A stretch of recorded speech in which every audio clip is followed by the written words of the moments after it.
మనిద్దరి మధ్యలో ఏ జన్మలో ఏ తీరని రుణం ఉందో, మరెందుకు ఇంతలో ఈ బంధనం ఇన్నింతలు పెరిగిందో.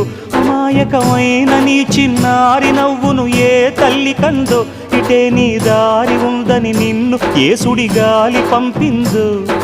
పాపం పుణ్యం దేవుడికెరుక, పేదకు దొరికిన బంగారు కణిక, పాలు వెన్నాలేవని అనక ప్రేమను తాగి పెరగవెసిలక.